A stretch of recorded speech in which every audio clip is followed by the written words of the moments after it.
हाय दोस्तों, मैं आ गया हूँ एक और नई कहानी के साथ। कहानी का सारांश दो हंसों की जोड़ी।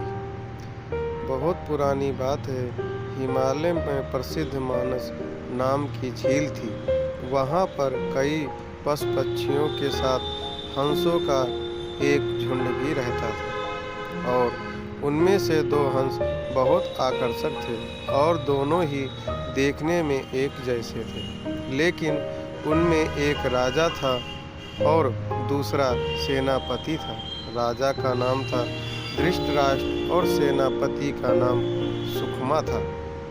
और झील का नज़ारा बादलों के बीच में स्वर्ग जैसा प्रतीत होता था। उन समय झील और उसमें रहने वालों हंसों की प्रसिद्धि वहां आने जाने वाले पर्यटकों के साथ देश विदेश में फैल गई। वहां का गुणगान कई कवियों ने अपनी कविताओं में किया और जिससे प्रभावित होकर वाराणसी के राजा को वहां नज़ारा देखने की इच्छा हुई। राजा ने अपने राज्य में बिल्कुल वैसा ही एक झील का निर्माण करवाया और वहां पर कई प्रकार के सुंदर और आकर्षक फूलों के पौधों के साथ ही स्वादिष्ट फलों के पेड़ लगवाए।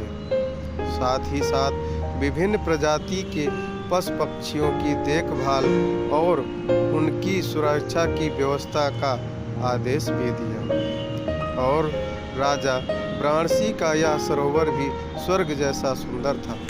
लेकिन राजा के मन में अभी उन दो हंसों को देखने की इच्छा थी और जो मानस सरोवर में रहते थे। एक दिन मानस सरोवर के अन्य हंसों ने राजा के सामने और वाराणसी के सरोवर जाने की इच्छा प्रकट की। लेकिन हंसों का राजा समझदार था। वह जानता था कि अगर वो वहाँ गए तो राजा उन्हें पकड़ लेगा। उसने सभी हंसों को वाराणसी जाने से मना किया, लेकिन वो नहीं माने। तब राजा और सेनापति के साथ सभी हंस वाराणसी की ओर उड़ चले। जैसे ही हंसों का झुंड उस झील में पहुंचा तो अन्य हंसों को छोड़कर प्रसिद्ध दो हंसों की शोभा देखते ही बनती थी। सोने की तरह चमकती उनकी चोंच, सोने की तरह ही नज़र आते उनके पैर और बादलों से भी ज़्यादा सफ़ेद उनके पंख हर किसी को अपनी ओर आकर्षित कर रहे थे। हंसों के पहुंचने की खबर राजा को दी गई।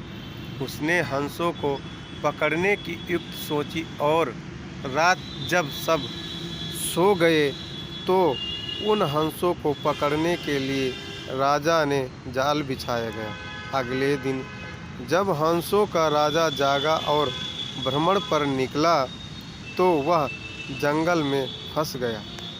उसने तुरंत ही तेज आवाज़ में अन्य सभी हंसों को वहां से उड़ने के लिए और अपनी जान बचाने का आदेश दिया।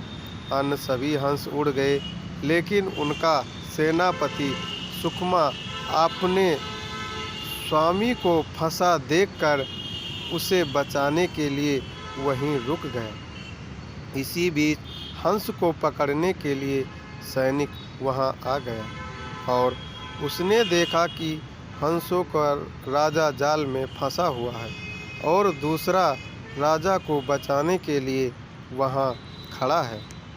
और हंस की स्वामी भक्ति देखकर सैनिक बहुत प्रभावित हुआ और उसने हंसों के राजा को छोड़ दिया।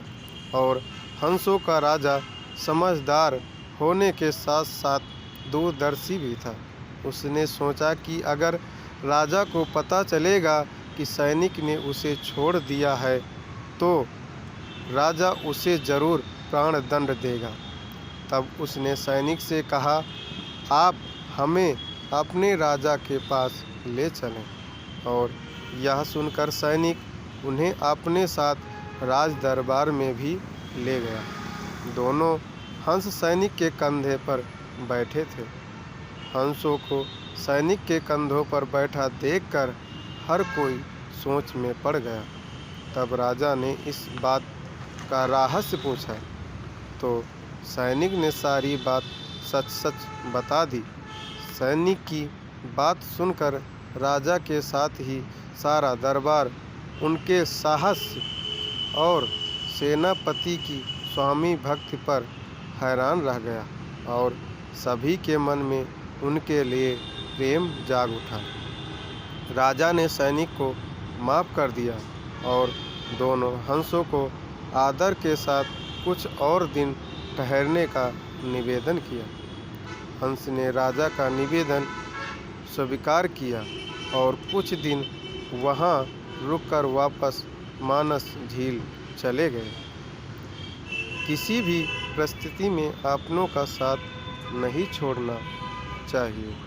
अपनों के साथ खड़े रहने में किसी भी समस्या का हम सामना कर सकते हैं। और ऐसी ढेर सारी कहानियों को सुनने के लिए प्लीज़ हमारे चैनल को लाइक, कमेंट, सब्सक्राइब करें। जय